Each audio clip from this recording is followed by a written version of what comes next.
Pemirsa, pemerintah menggabungkan libur lebaran wan cuti bersama yaitu hari libur Idul Fitri pada 2 hingga 3 Mei 2022, sedangkan cuti bersama pada 29 April wan 4 hingga 6 Mei 2022. Walaupun libur ditambah cuti bersama yang cukup panjang, namun PDAM Banjarmasin menjamin segala bentuk layanannya tetap bekerja dengan baik. Pemerintah menggabung libur lebaran wan cuti bersama yaitu hari libur Idul Fitri pada 2 hingga 3 Mei 2022, sedangkan cuti bersama pada 29 April wan 4 hingga 6 Mei 2022. Walaupun libur ditambah cuti bersama cukup panjang, namun PDAM Banjarmasin menjamin segala bentuk layanannya tetap bekerja dengan baik. Supervisor Humas PDAM Banjarmasin Nur Wahid Tuhetakuni Prima TV jelang tengah hari Kamis 28 April 2022 memandahkan di momen libur wan cuti bersama di Lebaran Idul Fitri 1443 Hijriah, PDAM Banjarmasin kadang meliburkan produksi, transmisi, wan distribusi. Namun untuk pelayanan CS1 kasir di kantor PDAM Banjarmasin akan diliburkan wan cuti bersama sesuai dengan edaran pemerintah. Tapi warga diminta untuk kada khawatir lantaran pembayaran masih bisa terlayani melalui gerai koperasi PDAM Banjarmasin yang buka sampai tanggal 30 April wan 2 hari setelah Idul Fitri atau di tanggal 4 Mei mendatang. Selain itu, pelanggan bisa pula, ujar Nur Wahid,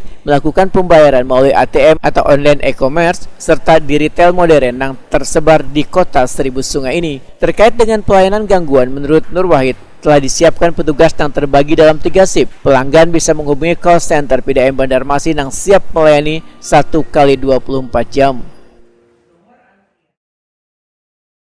Masih bisa, kita masih banyak PUB yang di kampung-kampung, ada yang di marketplace, ada di Alfamart, Indomaret, ATM di beberapa bank masih bisa. Jadi kalau menakoni untuk pembayaran PDAM kada masalah.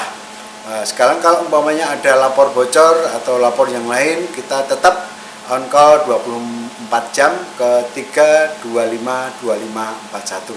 Kami akan 24 jam call center melayani pelanggan dalam hal macet ataupun air ada berhubungan dengan masalah dengan saluran ke rumah masing-masing. Nur Wahid pun menjamin bila ketersediaan wan kelancaran distribusi banyu ke pelanggan lantaran banyu bakunya melimpah. Kecuali ada pipa bocor, maka distribusi banyu sedikit terhambat sampai ke pelanggan. Namun petugas, ujar Nur Wahid, akan secepatnya menangani kebocoran pipa tersebut. Pipa bocor, tapi alhamdulillah pipa bocor itu bisa kita tanggulangi dengan menurunkan tekanan. Cuma menurunkan tekanan berakibat dengan di daerah ujung itu mengalami penurunan apalagi pada saat jam puncak akan mengalami penurunan debit. Tetapi kalau yang lagi di luar dugaan mungkin matinya PLN. Kalau mati sekali biar terus pet nggak apa-apa. Yang terjadi beberapa kali ini matinya 5 menit mati, 5 menit hidup, 5 menit mati hidup. Jadi ATS atau Automatic Transfer System dari PLN ke pompa itu mengalami gangguan.